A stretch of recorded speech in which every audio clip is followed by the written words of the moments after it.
Tony and I have known each other since we were probably about 2 years old. His mother and my mother went to school together at Pulaski High School. And our grandparents, when our parents were younger, you know, they played cards. So they were pretty good friends. I don't know, we just started seeing each other, you know, spending a lot of time at each other's houses, and he just asked me out, so I said, okay.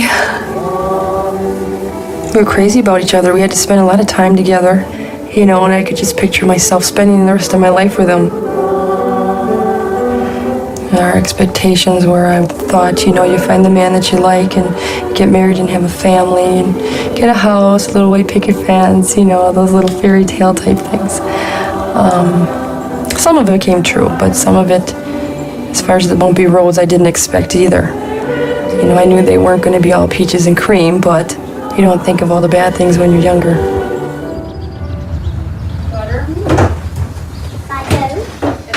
Once upon a time, Terry Newman and her husband Tony dreamed of a good, simple life. When we got married, we had started a family right away. He was working factory and I stayed home. And he made pretty good money when we were first married. You know, for a young couple with one little one on the way. We'll grab a couple and crack them in the pan. I don't know, we had a good time with one child, so we had another one, and there was Adam. You know, and then I got pregnant with Carissa in '86, and he had lost his job.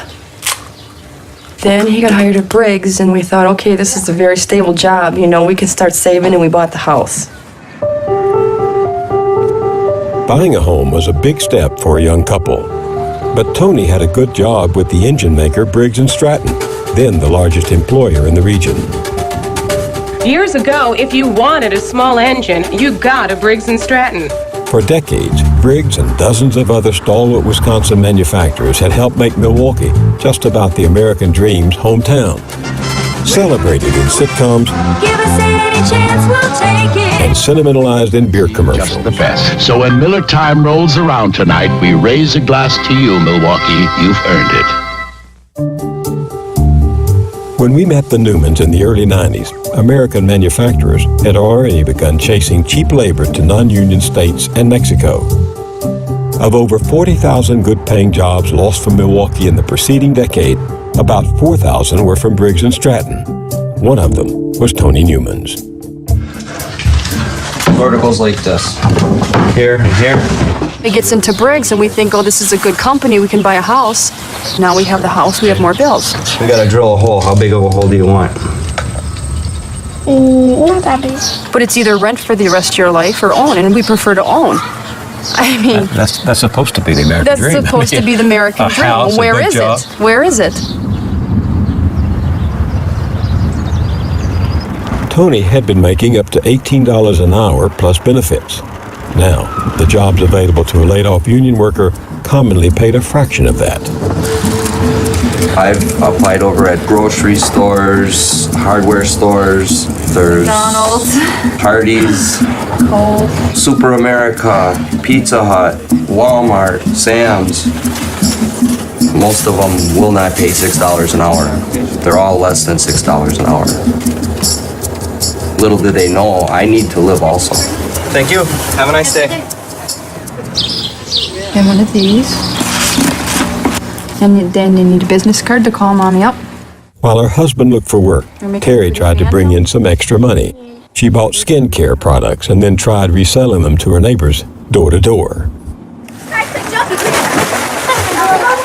Look in the mirror and feel your face and say, well, you know, it's softer, the complexion, the color. Yeah. And that's basically why I wanted to share this with you. But she lost money on the deal, and their troubles just got worse.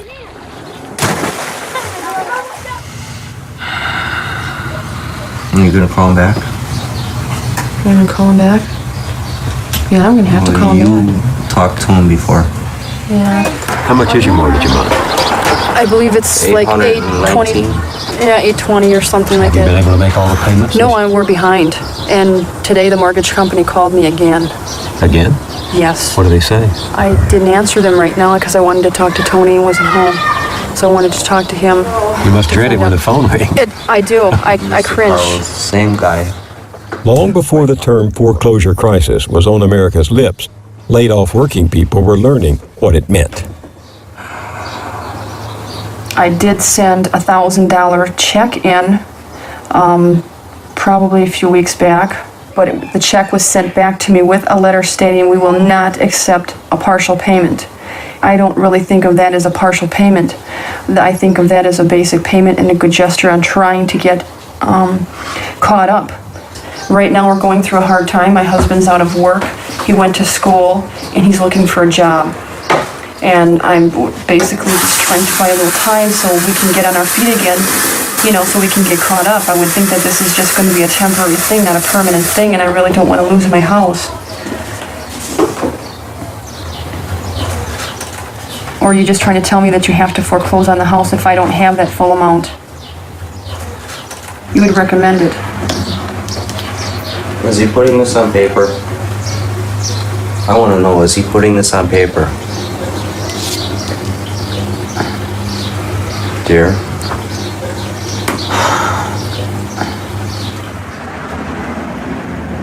It really bothers us that we have to depend on other people. I just want to get up and do what I have to do. Just go in the car and go grocery shopping and have a normal life again. Holding in there okay? You got the peanut butter and the honey. I don't like having to go and ask and say I have no food in the house or something, can you help me out? Where when you would go and work and get a paycheck and come home and support yourself. And you would be giving this food to other Right. people. Well, now, shoes on the other foot. Makes me feel very uncomfortable. I'd rather be on the giving side than the receiving. So you have peanut butter, flour, some pork here. I understand that if you put it over noodles or rice and maybe add a little onion, that's quite palatable. Oh, what happened to his ear? What, he wants to go back in his house? He doesn't like all you kids. He don't have He's no yelling. house. Oh, Come here. can you reach that high? Or you want me to do it? I want to hold him all the way over. Okay, you can hold him all the way over Come there. on. Come here. They've made comments to like, Mom, let's sell the bookshelf. They've got little baseball cards. Mom, I'll sell these. And that hurts. Okay, let him go in there. Because they're willing to sell their baseball cards to help their parents out. Okay.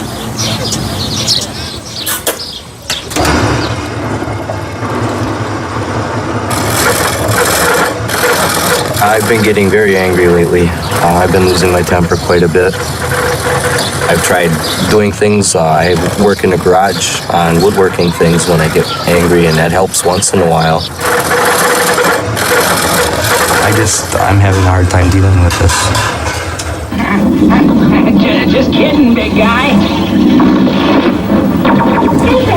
What are you doing today? How do you deal with this pressure, the anger, the I can't. It's very difficult. Yeah, our marriage is really on the rocks. This is a really difficult time. This is a real difficult time. I've been thinking about a divorce now for a while. Why?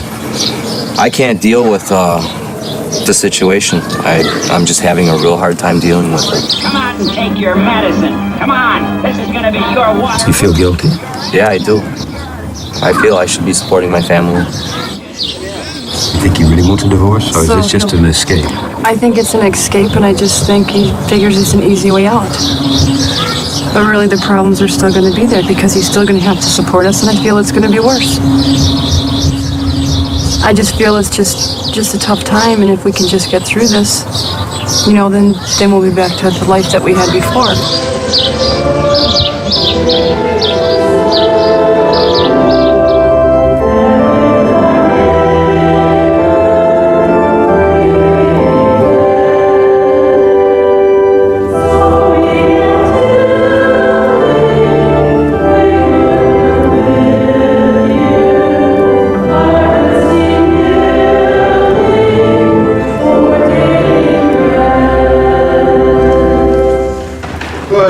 Everybody.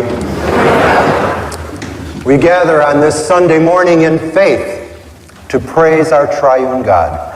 In the name of the Father and of the Son. As Tony and Terry prayed for better times, across town in Milwaukee's Central City, a second hard-working family found their faith being tested. Like Tony Newman, Claude Stanley had also been laid off. He lost his assembly line job with big manufacturer A.O. Smith. When I got laid off, they wanted me to go on down the welfare, but I could not stand in that line. I said, this is not me. This is not me. They wanted to give me food stamps. I said, this ain't me. I don't want no food stamps. I said, I got my strength, my health. I will find me a job. And I found me a job. He found a job, waterproofing basements for less than $7 an hour. Not even half of what he had been making. You got to look at it on the real side. I cannot live like I was making $20 an hour. Okay, that money is not there, so you might well get in your mind, it's not there no more. So, okay, bring yourself down.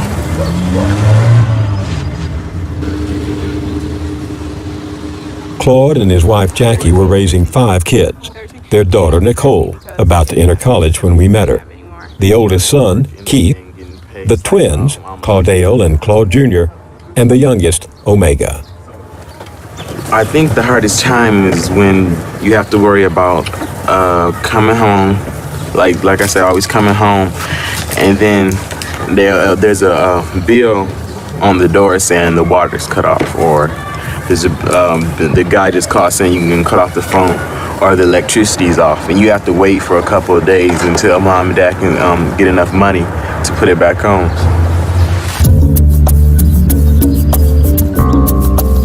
Their neighborhood, Sherman Park, was mostly African American and had once thrived on factory jobs that paid enough to support a family. Now those jobs were disappearing, and people here were trying to figure out what to do next. People like Jackie Stanley, who had lost her job at Briggs. Any houses in the immediate area that we could show? While I was on the motor line at Briggs, I began to study my real estate. Can I shake your hand? I went 10 times for my real estate license. The 10th time I passed. And I promised that as soon as Briggs did close the door that I was going to go on and do real estate.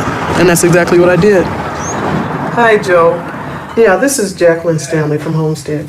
It's just like anything else. It's really unsure. Okay, I just got in and it says ASAP. You only get excited when you're sitting at the closing and have the check in your hand. You never get over exuberant, and I'm learning that every day. Mom's real estate is tough on her. I've seen her try to will and deal deals. They seem so good, and at the last minute they fall apart. The listing is for September. It's already October. And that falling apart is our mortgage. That falling apart is the car notes. And to someone else, it might not seem important that they decide not to buy the house. But for us, it's a matter of not life and death, but it's a matter of light and gas. And that's scary.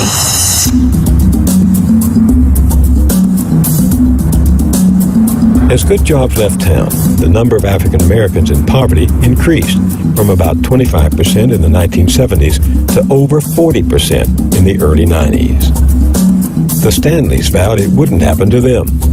But as property values fell in the central city, so did real estate commissions. And when Jackie tried to sell in other neighborhoods, she met resistance. It was on the market for a year and didn't sell. It's because they didn't have somebody as good as you. Okay. People of color really have a much more difficult time in our business making a living than white people.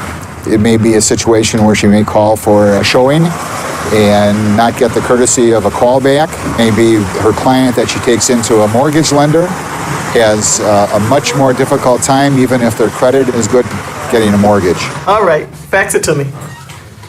I can't sell suburbs. I can't sell the most affluent areas here. Okay, bye-bye. And that hurts. But they'll call me for Central City.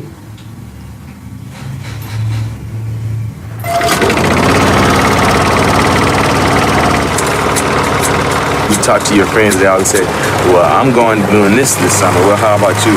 And you're like, well, I'm doing working. That's all you can say right now is I'm working. And they always ask me, why you work? Why don't you go out and have fun like the rest of the kids do? I say, oh, you can't. You just can't do it. You have to go out there and help your mom and dad. To help out, Keith Stanley and the twins, Claude Jr. and Claudale, started a business. They called it the Three Sons Lawn Care Service. How much money would you like to make when you grow up? Probably about 100 million, something like that. 300 million, something like that. Do you think you will? Yeah. I seen my mom on the phone talking to the bill collectors, asking them when they would take the mortgage company, when they were about to take our house. She was pleading with the mortgage company. She asked the bill collectors to keep the light and sometimes the gas on. And that makes me want to do more, a lot more.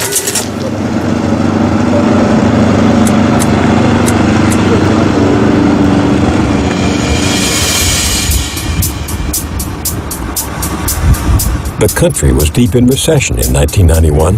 The president predicted it wouldn't last. We will get this recession behind us and return to growth soon.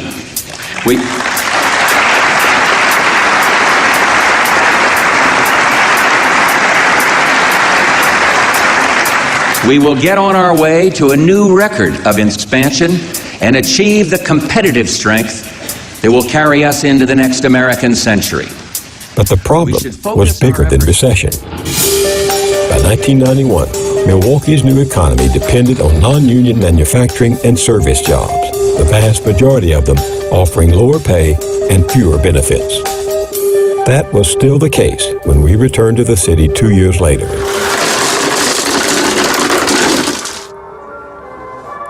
But by the beginning of 1993, there were expectations that things were about to turn around. I swear. I, William Jefferson Clinton, do solemnly swear, and will, to the best of my ability, preserve, protect, and defend the Constitution of the United States. So help me God. Congratulations. From the way he ran his campaign, it was more like he would concentrate on America than Mexico, Europe, Africa, Asia. He wasn't going to send more jobs or factories out of the country and bring more in. And I guess that in the next 4 years, maybe you might have openings, and maybe you might not have to film as many people, and more people had jobs, and things probably work out. Ladies and gentlemen, the President of the United States of America, William Jefferson Clinton. This president, I think I can trust and relate to some. 4 more years, but you need to grow up a little bit. Today we celebrate the mystery of American renewal.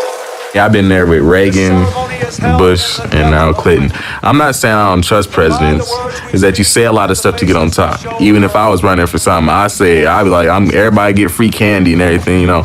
So you say a lot of stuff to get on top. We inherit an economy that is still the world's strongest, but is weakened by business failures, stagnant wages, increasing... I think if they work on jobs first, a lot of people would probably be more energized, give people something to wake up to every morning, a purpose. A purpose, a purpose. More self-respect. Right, and I think that will change a lot of people's attitudes.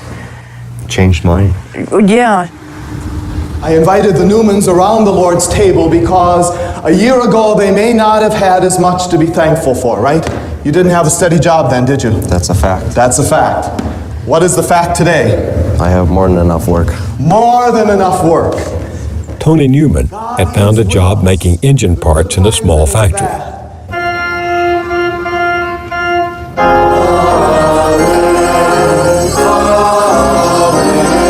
Like many in the new light manufacturing sector, the job was non-union. It paid $8.25 an hour with no benefits. It got the Newmans back on their feet, but it wouldn't balance their books.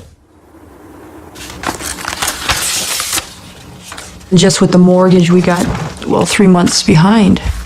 And it will take us 2 years to pay that back because they tack on the interest and penalty charges and whatever else. So that 3 months takes 2 years. That's a long time. So whatever extra money we have, we send it because we want to make sure that in the next year we have it paid off so they don't take the house. To make ends meet, they needed more money. Guess what? I won the honor. That's great. And Terry, like so many of her generation, realized she would have to go to work despite needing to be home for the kids.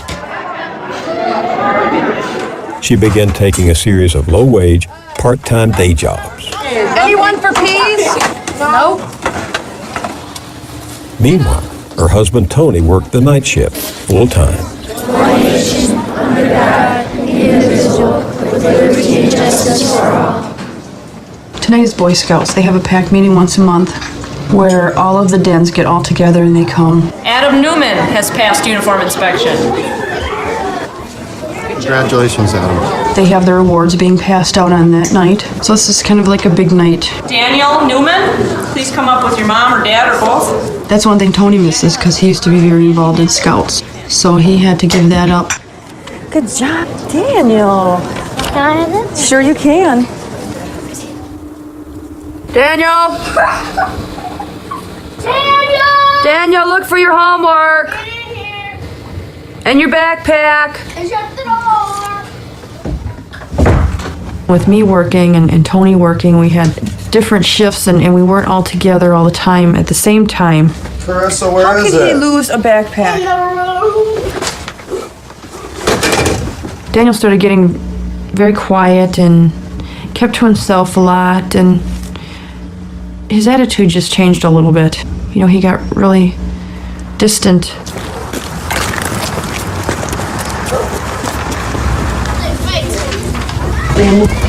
He's still having problems with his homework. Yeah. I'm sure that Daniel is dealing with the stress of your relationship with Tony and, you know, the whole work issue. You're working.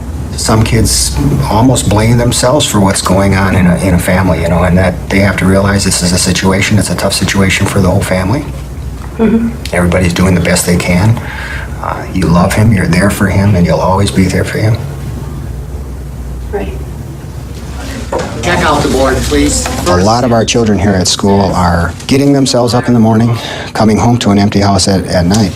Another mistake there, Danny McKenna. Ideally, we would have a parent there to get a kid off and someone there to receive them when they come home at night, but that's, you know, in the fairyland world, I guess, and, you know, we do what we have to do to survive. Danny Newman. Period at the end. Period at the end.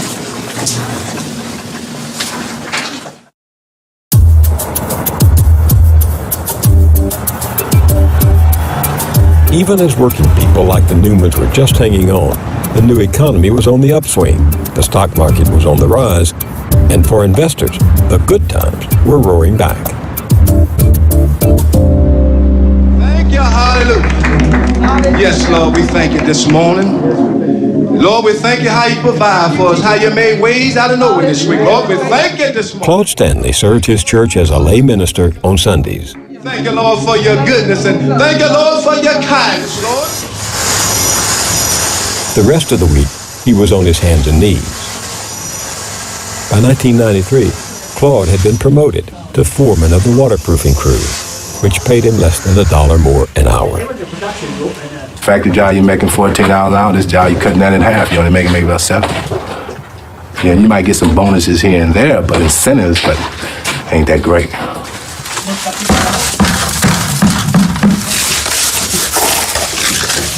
I think he made about 35, 40 at Smith. At Smith, yeah. And I made 35 and 40. At Briggs.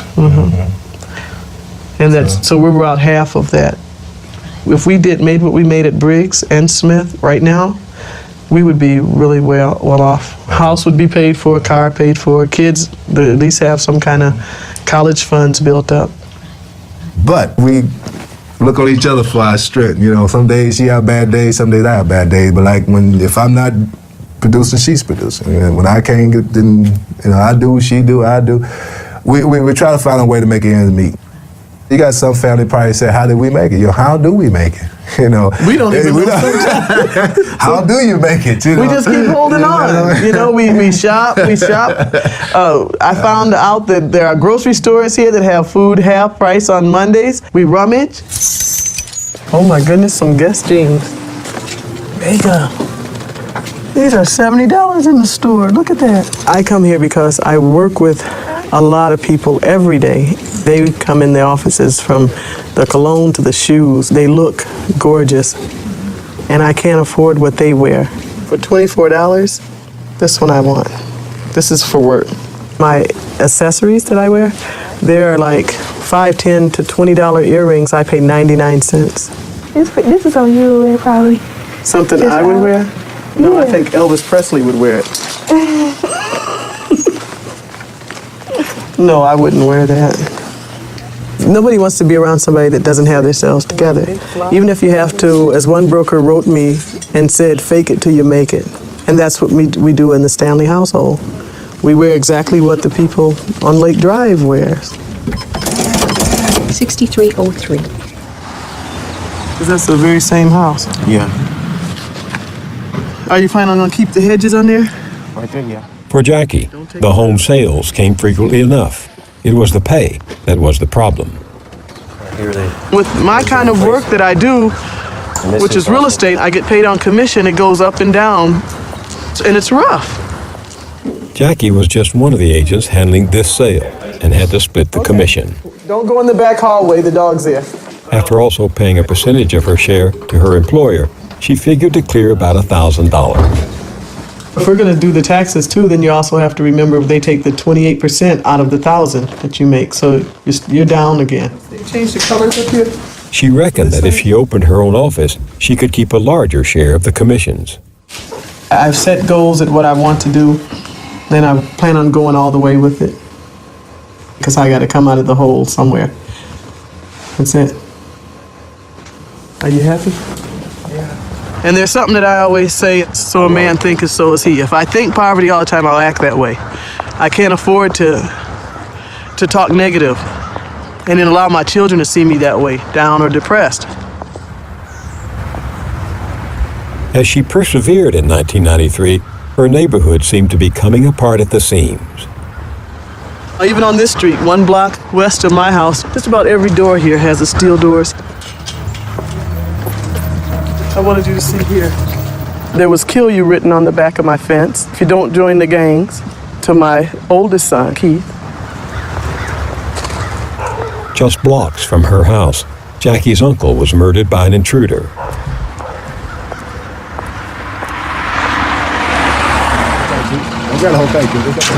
All I could tell him is keep trying. Every day, I have to encourage myself and I have to encourage them. Many times Keith has said to me, "What's the use, Mom? He did a 3.5. What does it matter?" And I said, "You gotta keep going."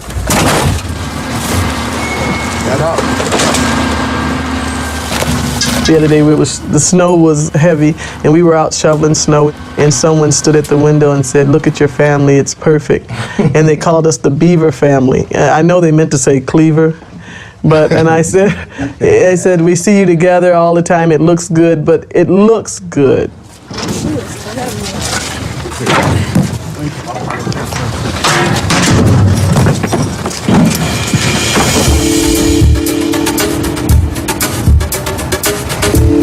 Two years later, in 1995, getting a job wasn't the problem anymore in Milwaukee.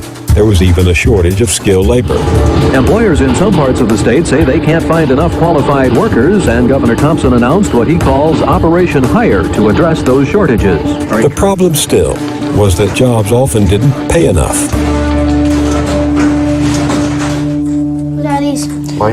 Like millions of others, the Newman family now had to have a second full-time income to make it. And Terry Newman was pulling one in, and proud to be doing so. I have a new job. I'm a driver and a guard, and a messenger. My hourly pay right now is $7.50 to start. It has very good insurance benefits, which my husband doesn't have. He gets more money and less benefits, and I've got less money and better benefits. So hopefully between the two of us, It kind of works out. you know. I get a lot of looks from a lot of truck drivers. A lot of double takes that, wow, look at that, yeah. I love it. I think it's great, you know. Working? Working, yeah. And having the power behind the big truck, you know. I like it. The power behind the big truck? Yeah, I get a lot more looks than sitting in the kitchen cooking muffins. Well, good morning. I remember you telling us a couple of years ago how important it was that as a mother you were home with the kids. And, you know, Daniel was having a few difficulties then, approaching teenage years. Right. You just felt it was best if you could be here. I still feel that way, but under the circumstances, yeah, we're put into a situation we don't have a choice. You getting homework? Yeah, I got a lot. I got this little worksheet. I got a couple other things, I think. The Newmans now made enough from their combined income to meet their expenses. But the kids were coming home to an empty house. She probably thinks about us and stuff, how we're doing at home. Gets a little worried if we're okay. And if we made it home. What about the neighborhood? You're not the only family around, I guess, where both husband and wife are working? No. Where kids are coming home by themselves? There's a lot of kids around here that are like that. There's quite a bit of commotion as far as the kids that are around here doing pretty much what they want. Because they're not supervised. Yeah, they're never The supervised. parents aren't here to supervise them, and that's the reason why you have so much teenage shenanigans or Violence. That's what I'm worried about. I want my kids to Grow up to be good kids. Yeah, I want good children. So you're betting on the fact that the kids will come through without you being here? I've tried to bring them up right and to teach them from right from wrong, and I'm just hoping that they will carry these values through all of this. Take with Ricky at 6? I hope they've learned something from this, how hard it is and how difficult it is and how everybody needs to make sacrifices, including them. This is how it is, and this is what we have to do in order to get through this and make it.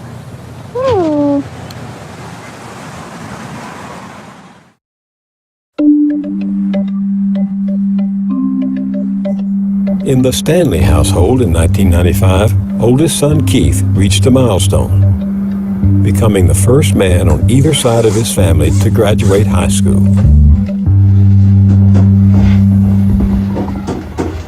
Lolly.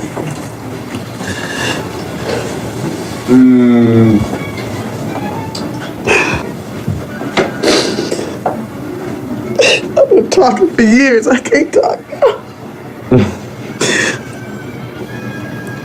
You're the first one. Keith Kenyatta Stanley. He was heading into an uncertain economy, but Keith was determined to make it. That meant college, and in the fall, he enrolled at Alabama State University. How do you afford to keep Keith in college? I negotiated 2 transactions and closed them the day before he left. And you talking about a prayer. Jackie's commissions only paid for part of the tuition. They would have to find the balance somehow. What does it take you a year down there for him? It's $7,000 a year. Keith? Hi. How you doing? Is he going to be able to make it this year? I just received a letter that I have to pay $1,300 now, or Keith will have to be put out in 48 hours. We were concerned about this letter that came from your school. But again, God came through again. Keith had applied for a lot of charge cards before he left. We came up with something. Oh, that's so sweet. I could tell you've been down south a long time. You're saying yes, ma'am. Your Discover card came in. I called the Discover card people and I told them we wanted a cash advance. Most people, when they pray, expect God to give them a miracle. What you got was a $1,000 credit with 18% interest rate. But it'll tie me over until I can get the miracle. So then this semester is taken care of. You hear me? All right, I love you. It's called Rob Peter to Pay Paul. And I'm robbing Peter so much that Peter is just standing there. Send it to the bank. The Stanleys were like millions of others trying to survive the good times of the 90s. I'll tell you what. Living on credit became a way of life. Over that decade, credit card debt for the average American family increased by 53%. For low-income families, it was 184%. And the paychecks weren't getting any bigger. Claude Stanley was making about the same in '95 as he had been 2 years earlier. As a supervisor, he did have modest health benefits. Sean, why don't you take us on this side? Those he supervised, they weren't so lucky. What do these guys do for health care? There's no benefits. That's the main thing, no benefits. When crisis hit, Claude's benefits proved insufficient. A serious lung infection required an extended stay in the hospital and kept him out of work for 2 months. When we next saw him, it was 1998. He told us the family faced uncovered medical bills approaching some $30,000. $30,000 they didn't have. It will be rough, you know. It'll hit us financially, but all we could do was just depend on we depend on the Lord to make a way for us, but we ain't gonna stop living, you know. We gotta keep moving, keep going. Welcome to Burger King. Can I take your order, sir? Could I have 2 small Diet Cokes? The growing family debt meant that paying for college for their younger children was out of the question. Let's see that pose again. Omega was still in high school, but the twins had graduated. Claude Jr. was working odd jobs, including doing some modeling. His twin Claudel took a different route. He joined the Navy. I, Claudia Lamar Stanley, do solemnly swear do solemnly swear that I will support and defend that I will support and defend He went through basic training in Illinois and would soon be stationed in Washington, D.C. at the Pentagon. Navy Washington Operator 30, how may I assist you? Older brother Keith, meanwhile, was now a senior at Alabama State and on his own financially. He had some aid and worked 2 jobs, as a resident assistant in his dorm and the organist at his church. But when we visited in 1999, we found him on the verge of being kicked out for non-payment. So what I do usually is I just have to go inside the credit card and pay for it through credit cards, you know, and that's the only way I can do it, you know. That's what it takes to stay in school. That's what I'm gonna do to stay in school. My current balance for this credit card is $2,574.68. The interest on this is, I believe, it's 23, close to 24%. No fee first year. Applying now. They're everywhere.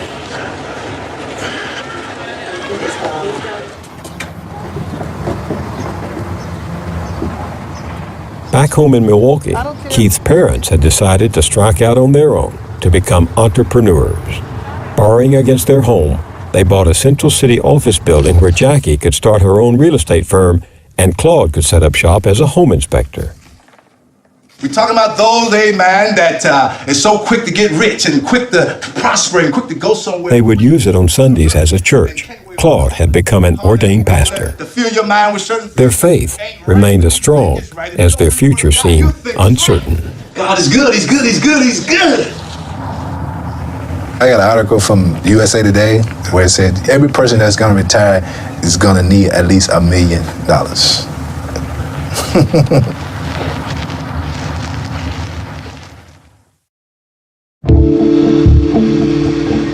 Across town, the Newmans were trying to cope with the toll on family life exacted by their different hours and demands at work, especially since Tony was still mostly working the night shift. It takes a little getting used to. It seems like you only get somewhere between 4 and 6 hours of real sleep, and you have to be able to live off of that. Sometimes I like him to help me on homework, but since he's on 3rd shift, he can't really help me a whole lot because he's normally sleeping, and when we wake him up, he gets really irritable. He's kind of crabby. I already told you, food is going to be off limits in your room if I see this. The only time I get to see him is towards the time I'm going to bed. And that's it. That's when I have to ask him all my quick questions on if I can do stuff or I need him to sign papers for school. And then I normally go to bed right after that. Actually, I would prefer to have a real life on 1st shift. I would really like to sit down and have a nice dinner with the family every day. I would really enjoy that. Terry and I are never really together for any period of time. We're not really getting along like we used to. We don't sleep together anymore. It stinks.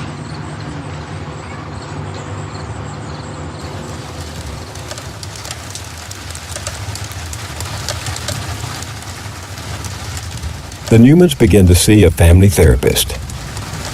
I don't like going to counseling because I don't want to tell him my problems. It's like he's, oh, what are your problems? so funny. Well, he's serious. He wants to get to the root of the problem. And Dad even said that we weren't going to go to any more, and then you guys scheduled another one. And I told the boys that we weren't going to have any more, and they got all happy. Because the boys don't like coming to these things either.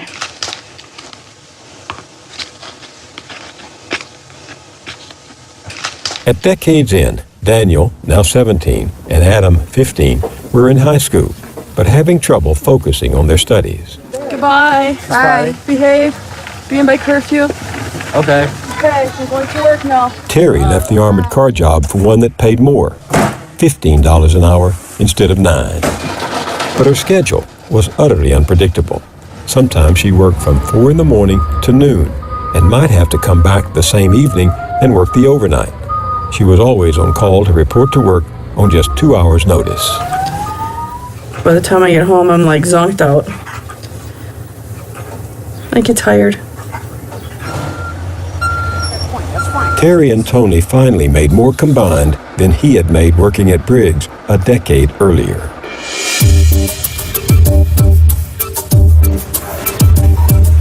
But despite all the hard work, these two American families had barely survived one of the most prosperous decades in our history.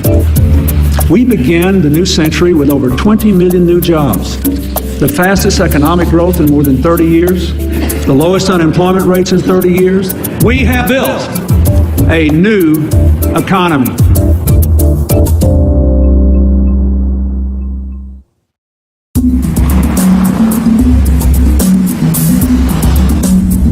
It was 12 years before we came back to Milwaukee. We found the city still struggling, with over a quarter of its people living in poverty.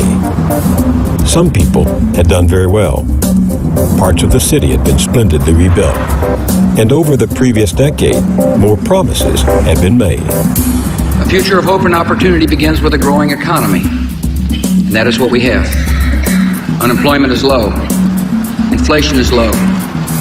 Wages are rising. This economy is on the move. But the promises had come with a price. 2 costly wars, a soaring deficit, and a housing market boom and bust. The Obama administration says it will spend billions to keep struggling homeowners in their homes. American families had been hit by the greatest economic downturn since the Great Depression. We are raised to believe that each generation can and will do better than the last. But is that really true? We wanted to know what had happened to the 2 American families we knew. Yes, that's right. How you doing? We found Jackie Stanley outside her church. How are you? The graduate. I can't believe it. Along with a grown-up Keith, now 35. I never would have made it to college. Never would have made it to college on my own. But Jackie quickly confided that when we called her to see about filming again, she almost said no. I was telling Kathy I thought I was a failure. I literally thought I was a failure because I didn't do it. We went backwards. She said that after suffering some health problems, she had quit doing real estate altogether. That her dream of having her own office had come to nothing. That she hadn't done enough to make it happen. And I don't know, I really was ashamed. Sometimes we're going to go through some things, praise God, and God ain't going to bring it out like you think it ought to come out, the way you want it to come out. Turns out Claude's entrepreneurial efforts hadn't worked out either. You might be on your job sometime and you hear about a layoff finna happen, and you might go home and pray all week, say, Lord, don't let that happen to this place. I want to keep my job. And guess what? Guess what? You get laid off anyhow, the place closed down, guess what? You got to praise God anyhow. Glory to God. Hallelujah. Thank you, Jesus. God is good. So you Now the couple was surviving on a job Claude had taken with the city of Milwaukee. How did you find the work with the city? I was looking through the newspaper, and it said something about forestry department. Forestry? During the summertime, I do forestry. I do work with the boulevard. All the boulevards you see out here with flowers. We keep the flowers intact, grass being cut. And the winter? Right now, I'm in sanitation. Okay, collecting garbage. That's hard work. Yes, it is, Bill. Yeah, it ain't easy. Like, I think one of the biggest things I can say for my dad is just his work ethic. And I remember he helped me install a tile floor in my kitchen. I was tired by the end of the first day. My dad is on the ground putting the tile in and showing me how to put the cement on the tile. And I was like, man, this guy, he has all the strength. And you're how old now?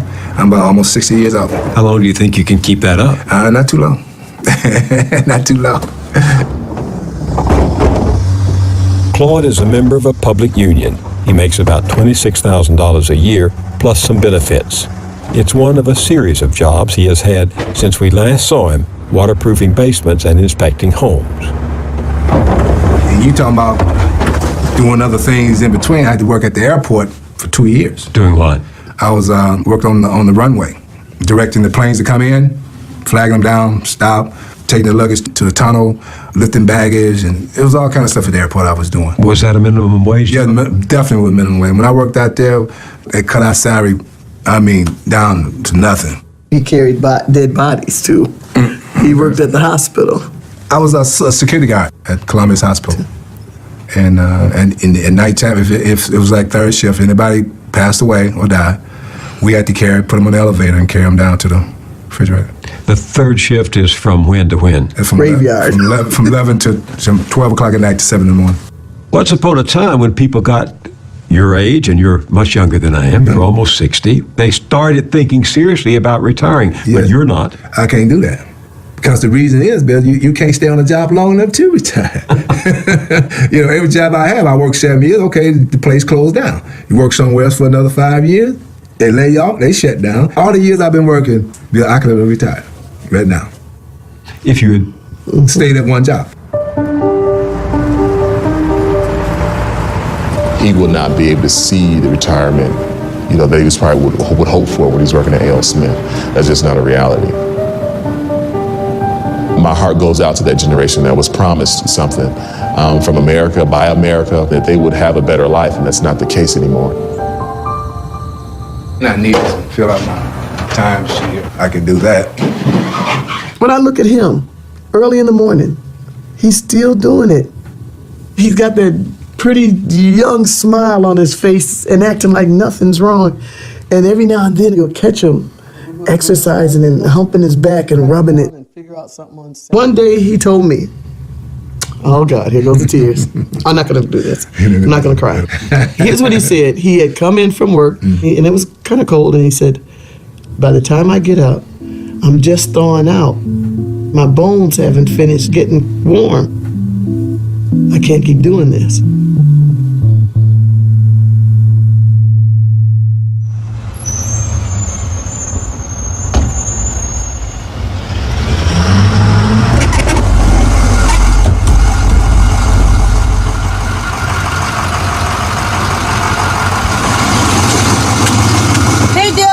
Are you in a good mood today, Dylan? He's not in a very good mood. I think his bus drive was too long, and he's getting antsy and has to go potty. Probably. Yeah. When we next met Terry Newman, we found she had lost her warehouse job some 5 years before. She had searched unsuccessfully for a new warehouse or manufacturing position, but couldn't find one. So in 2008, she had retrained to become a nurse's assistant and home health care aide. Now 49 years old, she was working part-time in a suburb just west of Milwaukee. Ready? 1, 2, 3. There you are. Taking care of a 16-year-old, Dylan Soper. Oh, I've been probably doing this for probably 19 months I've been here. What? You think that's funny? What's so funny, Dill? He thinks he's funny sometimes. He'll put his feet up on me, and I'll say, I don't want those stinky feet. I don't want those stinky feet. I don't want those stinky feet. The job paid when I first started $8 an hour, and now I'm getting $9 an hour. I'm at 24 hours a week. Where's Dylan? How do you survive on $9 an hour? You can't. If you want a house and if you want that American dream, it's impossible.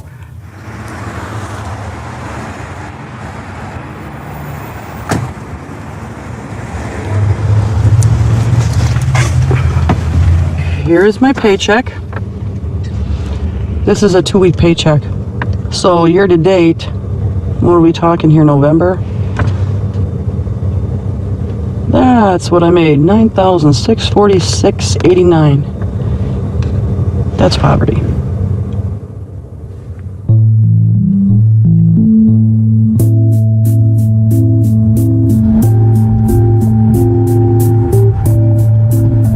For Terry Newman, survival has been difficult since last time we saw her, and not just because of her paycheck.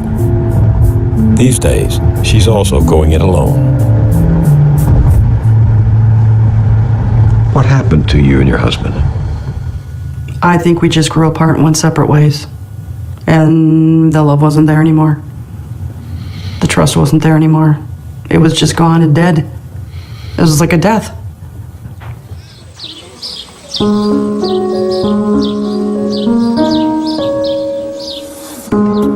Tony Newman told us he had lost his factory job and had been doing construction and handyman work in and out of Milwaukee. He declined to talk on camera. Terry, meanwhile, said she never gave up searching for a full-time job. I need more hours. That's what I need. And I'm working on that.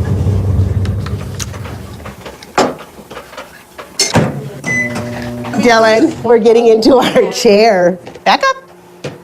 Good job.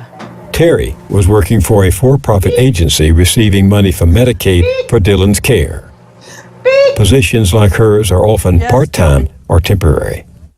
Are you ready? Huh? Are you ready? You're part-time. Mm-hmm. Yes.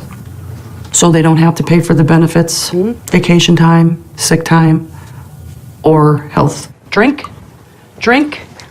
The amount of money that these caregivers make, it's just sad. It's sad.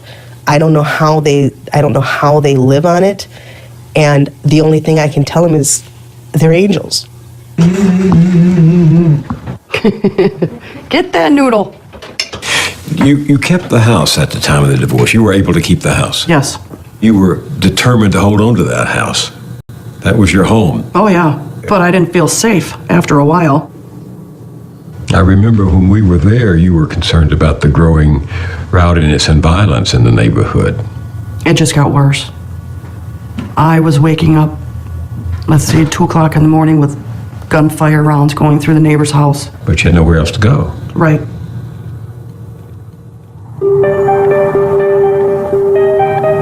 Terry had survived the wave of home foreclosures that hit some 16,000 Milwaukee property owners between 2008 and 2010. But by 2011, divorced and working part-time, she simply couldn't afford to make her home payments anymore.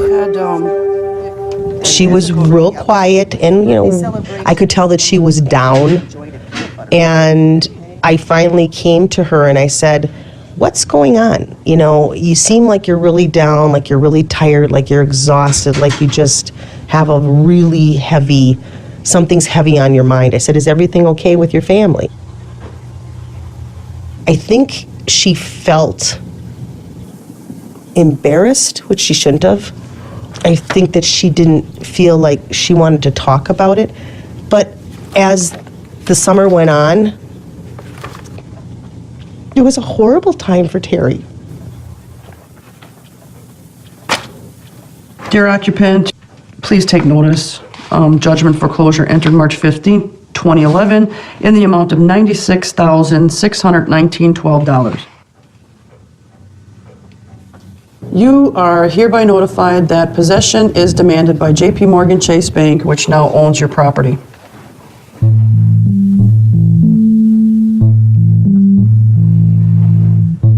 How long did you stay in the house? I lived there for 24 years.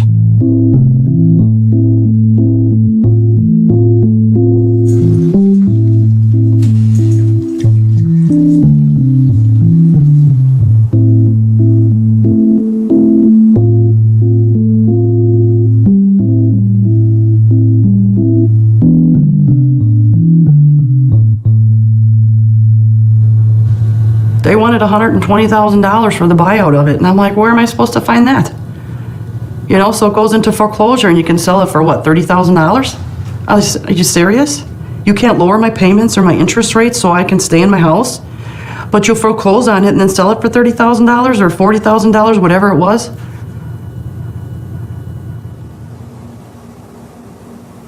nowhere else to go, Terry moved in first with a relative, then with a friend. And I felt like a sense of failure because I've always been able to get back up on my feet. I've always found a way or the money to fix it. And I just couldn't fix it anymore. At the time Terry lost her home, both her grown sons, Daniel and Adam, were living with her. Do you think they're going to get their feet on the ground one day economically and be more secure than you and Tony were? I have my doubts. Okay, you can hold them all the way over there. Adam Newman has passed uniform inspection. Adam Newman, Terry's middle son, is now 28. We found him working for a lawn care company. I've been doing it for about a year now, and I like this job. It's nice. I like being outside. It keeps me in shape. I get paid like $9 an hour, usually 40 hours a week. Right now, there's no benefits or insurance, so that's the downfall of the job.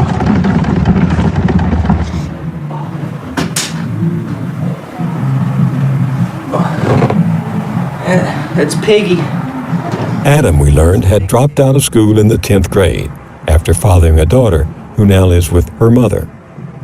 I wish I would have, stayed in school and, found something that I was good at and, for a stable job in that sense. But after I had my kid at a young age, I had to work, and I couldn't work and go to school at the same time. He lives just south of Milwaukee in an apartment complex where he met his current girlfriend. They are expecting a child.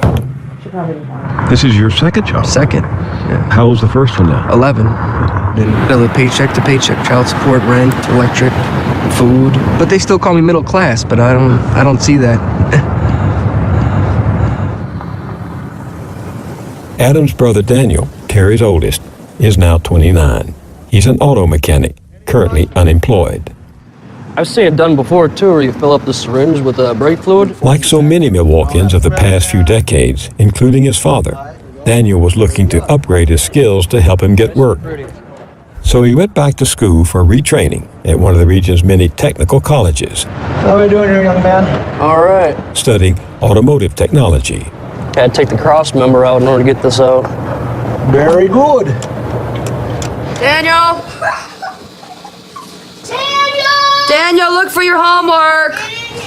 We asked Daniel about the past, about the difficulties in his family that he had witnessed growing up. I really wasn't paying too much attention to it. I was busy, in school and being a kid.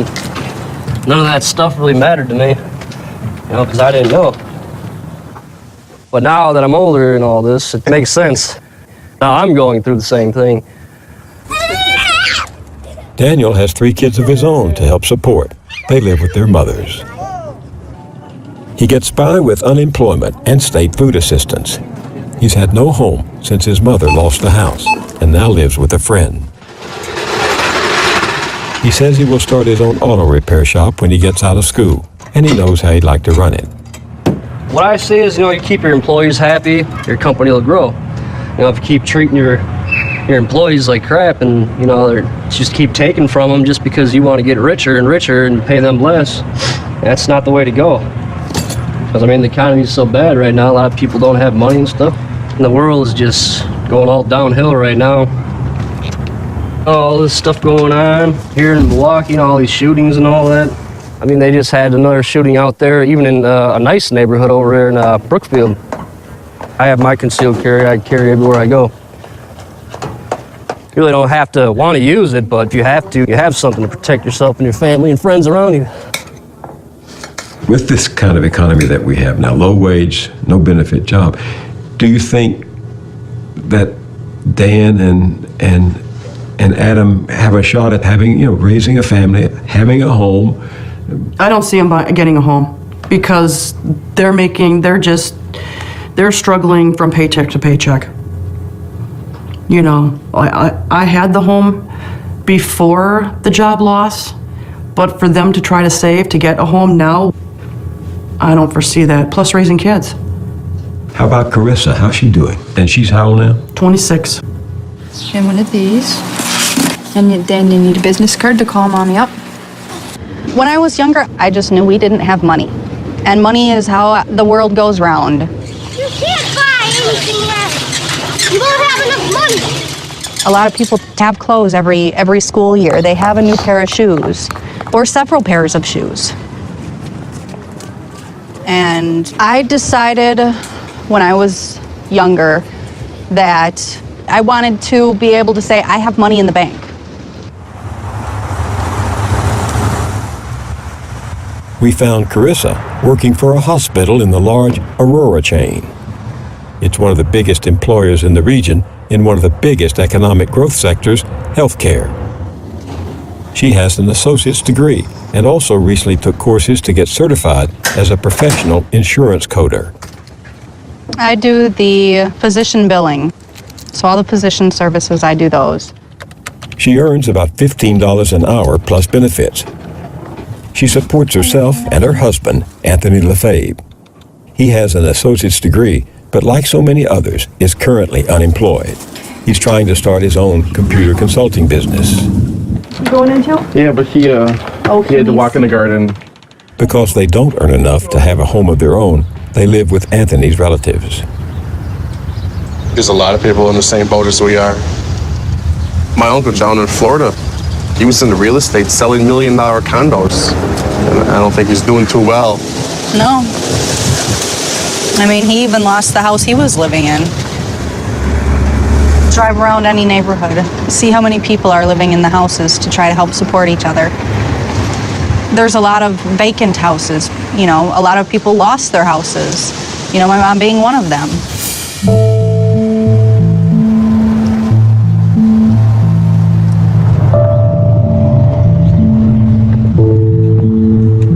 We asked Terry to take us back to her old house. So this is it. The people living there invited us in. We recently just got this place early September, and so we just got it fixed up. We still need a lot of repairs. But Ku Yang and Lu Lau bought Terry's house in a foreclosure sale for about $38,000. Can I take a look around? Go right ahead. Go ahead. This was my room.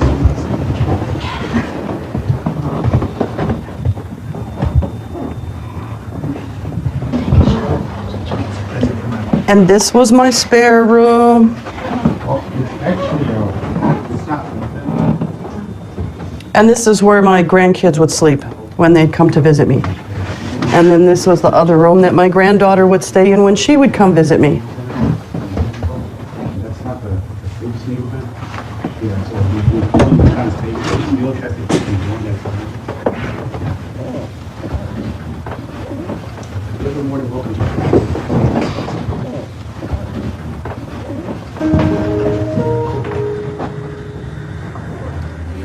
Which you are about to receive from the early walking through Christ our Lord. Amen. Son, Holy Spirit. Amen.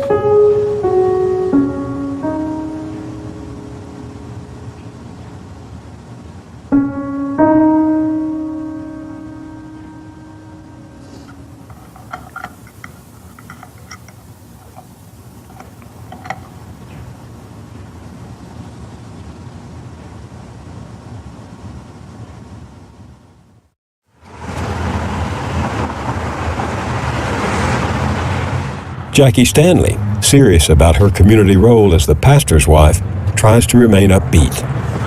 Everything free, my dear. On this day, there was a charitable giveaway at their church. If anybody has a queen-size bed, I have a down comforter. We got furniture coming in just a bit. It just went crazy. We can't even finish getting rid of everything because every time we get rid of a table or two, another table comes in. You better don't be standing around looking. You better grab. Take this stuff. We went along to one of her volunteer projects, a drug and alcohol recovery group. The woman who had once told us, you have to fake it till you make it, was still spreading that gospel. And I'm gonna show you the 45-degree angle walk. And women, I want you to hear this. Do not walk with your butt. When you wanna be successful, when you step out, and don't do those timid walks. That means, it's like whichever way the wind, no. I have somewhere to go. My name is Jay Renee.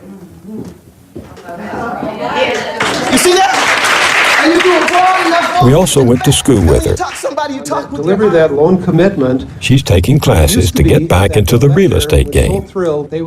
And I know I'm good. I can walk out here and I guarantee an Eskimo will buy some ice, even if I brought it out of my refrigerator. They're going to buy it.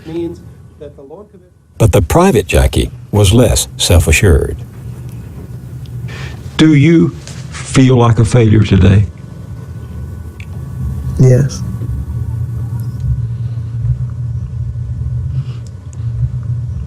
Claude, do you think she's a failure? No, she's not a failure. He'll always say that. You're not a failure. In this day and age, you raise 5 kids, that's success. Get jobs and make your own But decisions. even the Bible says leave heirs. You gotta, you must leave something, you know. Do you think your children feel that you're a failure? I don't think my children, I think they love me enough not to tell me if they did feel it. I was young, about 14. Did it scare you? 14, 13. The Stanley kids are all grown up now. The oldest, Nicole, is in Virginia, working for a county clerk's office. I don't like that. The youngest daughter, Omega, a single mother of a 10-year-old, recently lost her job at a Milwaukee call center and is looking for another. How much money would you like to make when you grow up?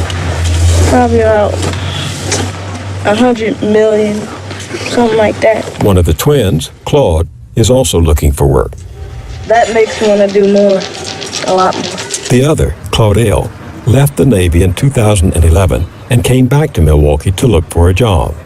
But he found that opportunities were better elsewhere. He got a job with a private contractor in Afghanistan.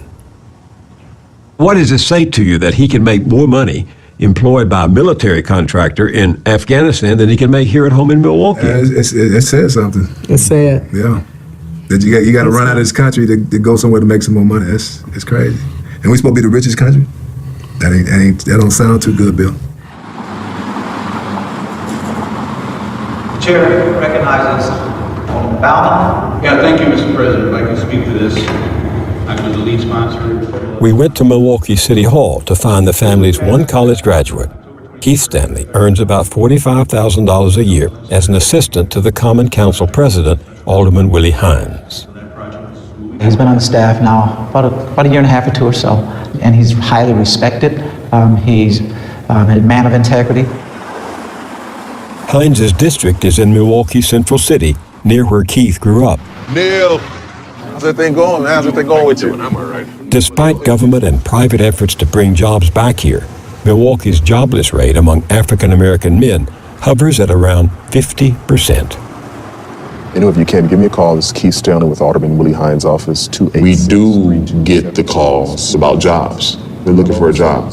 I need a job. Sometimes it's difficult to have a conversation because I myself, I'm in no position to offer a job, and my boss, we're policymakers. My heart goes out to them because I know I can share that same story with them. I can understand their pain. Now, they may not want to hear that. A lot of times, oh, you're working at the city and you don't understand. A lot of times I wish I could stop and say, no, I definitely understand. I definitely understand dealing with struggle when, your parents just don't have enough. My parents spent a lot of time and energy in us and making us who we are. There are people that look like me, that live where I live, and who are now dealing with situations and struggles that I've never seen. I've never seen the inside of a jail. I can't tell you what a gun looks like. I don't know what drugs or even alcohol looks like. And I have to give all that credit to my dad, along with my mom. And they put the fear of God in us. You have to work hard. You have to look people in the eye. Tell me about Keith. He's gone far. He's beyond our expectation. But Keith has told me a lot of times, Mom, I don't want to be like you and Dad. Meaning? Bill, when it's time to eat, they want to eat. They don't want to do like Dad and I and start, making excuses why you're not hungry. We're going to keep filling the racks. Go by color, not by size. Go by color. Inspired by my parents, but that's also made me make a lot of tough decisions where I said, I'm not going to make those decisions because I don't want that to affect my life. Look for the blue, don't look for the brown. One of the decisions Keith has made is to hold off on getting married and having kids. Coordinated some type of way. I want to make sure I can control my destiny. If that's including not having children at a certain age. I would love to say I want to bring in a child in the world, but until I have myself together, I'm confident and believe that I have myself together. And people say there's no perfect time to have a kid. I know that. But there's been too many struggles I saw. And for me, it's like, can I make that sacrifice? And if I do, maybe one kid, maybe a dog right now. That's why I got Spike, so that's it. Knowing what growing up without money is like, Keith takes extra jobs to make sure he's never in the same fix. He's a landlord, collecting rents on this building he bought just up the street from his parents' storefront church. He also works nights and weekends as a videographer. Okay, I can't kind of restate the question and the answer. Shooting and editing public and private events. And he does have a young person to care for. This big guy is my nephew, Kevin Joy.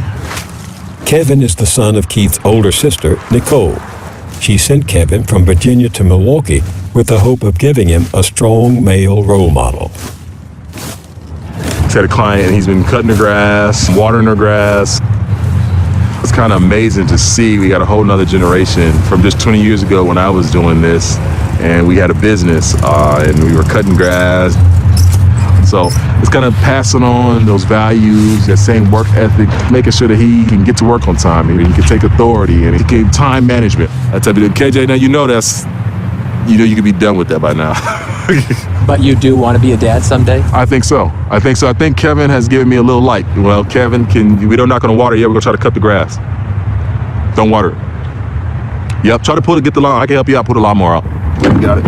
So Kevin has given me a little light to say maybe I can pour what little wisdom, what little nuggets I have. It's not much there, but what I do have can put on to our next generation and say, listen, this is what it takes to survive. So Kevin, now it's your turn, right? You're how old? I'm 16. And what are your ambitions? What do you want to do with yourself? There's nothing else I want to do but go to college. And what have you learned about your grandparents? Man, they're just resilient. I mean, they're the people that you look at and you can keep hitting them, knocking them down, breaking them to pieces, ripping them apart, burn them, but they'll still be there. They're kind of indestructible. Sometimes you're gonna go through some things to get where you're trying to go. But do all that you can, but still praise God. How much has your faith been an anchor for you during this difficult time? Oh, that's a big anchor. That's what gets me up in the morning, Bill. That's what keeps me going. I believe that something's gonna happen.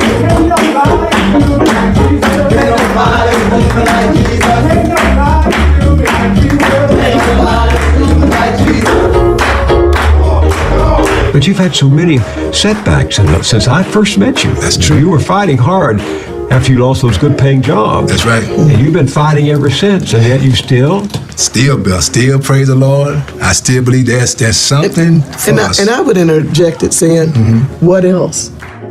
We have no other choice. Ain't nobody do me like Jesus. Can't nobody do me like Jesus. Can't nobody do me like Jesus.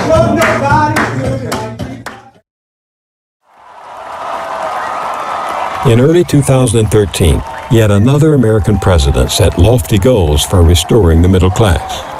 We believe that America's prosperity must rest upon the broad shoulders of a rising middle class. When the wages of honest labor liberate families from the brink of hardship, our purpose endures. A nation that rewards the effort and determination of every single American. what you've lost, your home, your husband, a livable, decent income. People say to me, how does she keep going? Where does she get that spirit? How does she do it? My grandfather always said, when I was 14, you never let the devil win. Never let the devil win. I'm still determined. I'm not going to give up. Do you think you'll ever be financially secure? The way the economy is going now, I don't think anybody's going to be financially secured. Truthfully. And you're not even... And we'll just work until we collapse and keel over and die.